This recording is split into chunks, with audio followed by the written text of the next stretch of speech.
Who was responsible for recovering the bodies of the Challenger crew? Hello and welcome to today's video. Today, we're going to delve into a critical yet often overlooked aspect of the Challenger Space Shuttle tragedy, the recovery of the crew's bodies.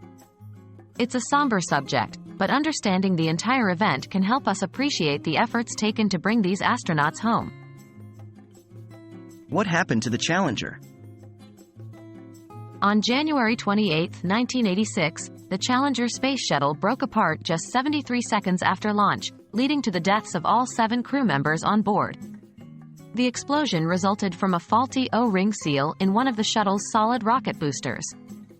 The failure of the seal led to a breach in the SRB joint it sealed, causing pressurized hot gas from within the solid rocket motor to reach the outside and impinge upon the adjacent SRB aft field joint attachment hardware and external fuel tank, which led to the structural failure of the external tank.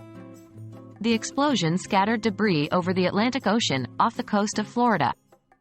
The crew compartment, along with many other vehicle fragments, was eventually located on the ocean floor. Who was responsible for recovering the bodies? The U.S. Navy and Coast Guard were primarily responsible for the recovery of the Challenger crew. The process was complex, involving divers, remotely operated vehicles, and deep-sea salvage ships. The recovery operations were extensive, covering more than 480 nautical square miles. They continued for several weeks, eventually locating a significant amount of debris and the remains of the astronauts. The process and challenges of the recovery. Divers faced challenging conditions, with operations reaching depths of up to 1,200 feet, far beyond normal safe diving limits. Remotely operated vehicles, ROVs, were extensively used due to these challenging conditions. Recovering the crew compartment was particularly challenging due to its size and weight. Specialized salvage ships and underwater cutting tools were required to bring it to the surface. Throughout this process, the goal was to bring every possible piece of the shuttle back for investigation and to allow the astronauts to be laid to rest.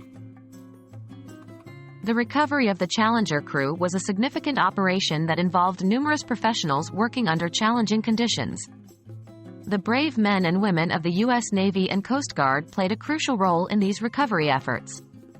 It's a testament to their dedication that they were able to locate and recover the crew in the vastness of the Atlantic Ocean. We hope that this video helps shed light on this often overlooked aspect of the Challenger disaster, and pays homage to those involved in the recovery efforts.